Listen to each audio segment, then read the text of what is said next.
Assalamualaikum warahmatullahi wabarakatuh. Halo sahabat Rumah Sakit Punten, ketemu lagi dalam acara Cari Tahu Yuk.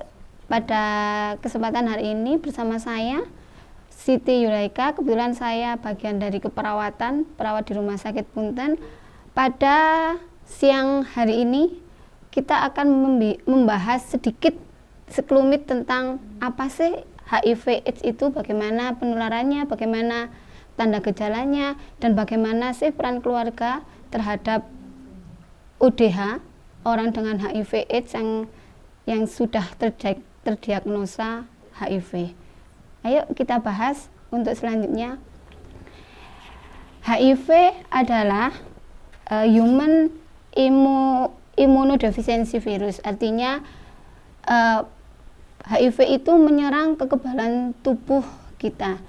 Jadi yang diserang adalah sel darah putih. Sel darah putih kita diserang, jadi kita akan mengakibatkan itu terjadi penurunan imun. Terjadi penurunan imun terhadap pasien yang menderita HIV. Apa sebab HIV? Tentunya teman-teman mungkin sudah sedikit tahu tentang penularannya, sebabnya seperti apa. Sebab HIV yang paling banyak tentunya adalah karena seringnya bergonta-ganti pasangan, artinya seks bebas, sering memakai alat suntik yang tentunya sudah dipakai oleh orang lain, misalnya oleh penderita HIV itu. Kalau pemakaian alat suntik lebih sering ini pada yang pecandu narkoba yang jenis suntik ya. Kalau mungkin di fasilitas kesehatan karena tidak mungkin kalau ganti-ganti alat suntik itu digunakan untuk pasien yang sama. Kalau alat suntik digunakan yang secara bersamaan tentunya pada remaja atau pada orang-orang yang sudah kecanduan narkoba yang khususnya untuk pemberian dengan suntik. Menggunakan alat makan secara bersamaan, maksudnya menggunakan alat makan secara bersamaan itu tentunya alat makan yang digunakan oleh ODH. ODH itu orang dengan HIV/AIDS dan mengidap penyakit menular seksual.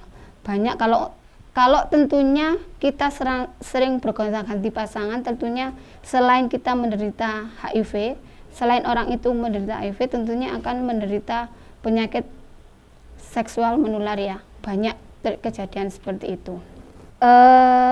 Perlu difahami untuk penularan HIV yang perlu digarisbawahi, penularan HIV itu tidak bisa dengan menggunakan hanya kita bersentuhan tubuh dengan pasien atau ODH.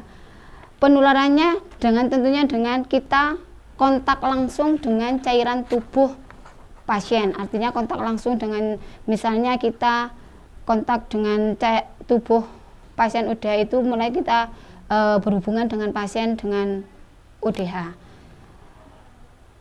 HIV tidak bisa ditularkan dengan melalui udara seperti penyakit lain, misalnya seperti penyakit corona atau penyakit yang lain, TBC itu tidak bisa dilakukan melalui udara. Jadi perlu digarisbawahi dalam penularan ya, ini yang sering terjadi salah kaprah di masyarakat ya.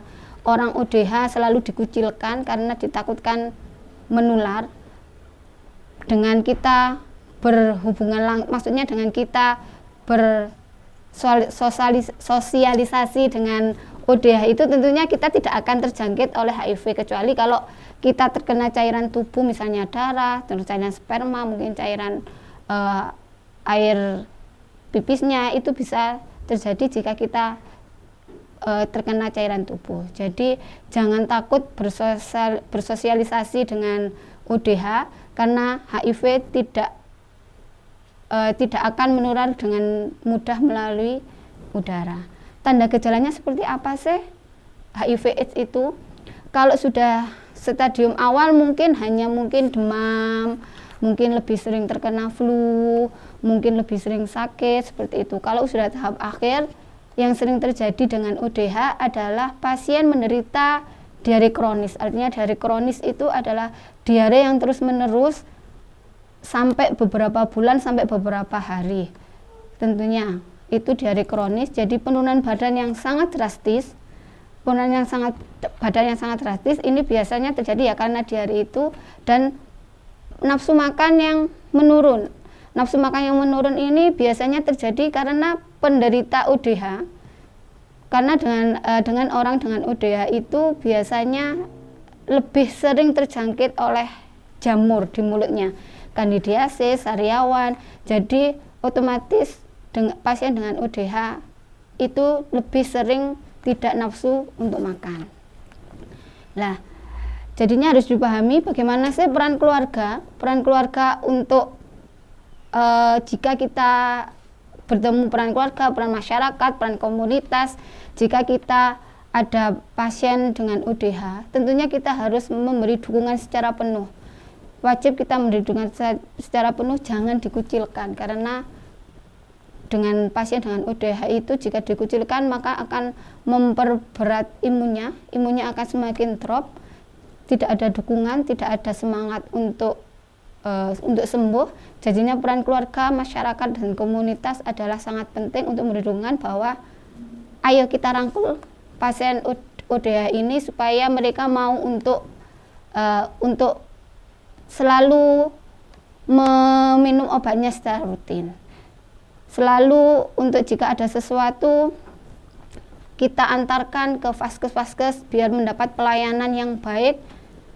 Dengan vaskes mendapat pelayanan tentunya dengan tidak membedakan bahwa ODH dengan pasien yang lain. Mungkin itu sekedar sedikit informasi tentang HIV AIDS, penanganannya, tanda gejalanya, terus bagaimana peran keluarga, peran masyarakat, dan peran komunitas terhadap ODH. Jika ada nanti pertanyaan mungkin bisa di komen di video ini.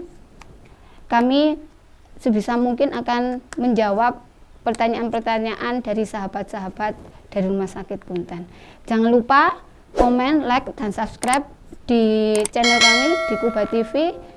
Salam sehat, terima kasih. Wassalamualaikum warahmatullahi wabarakatuh.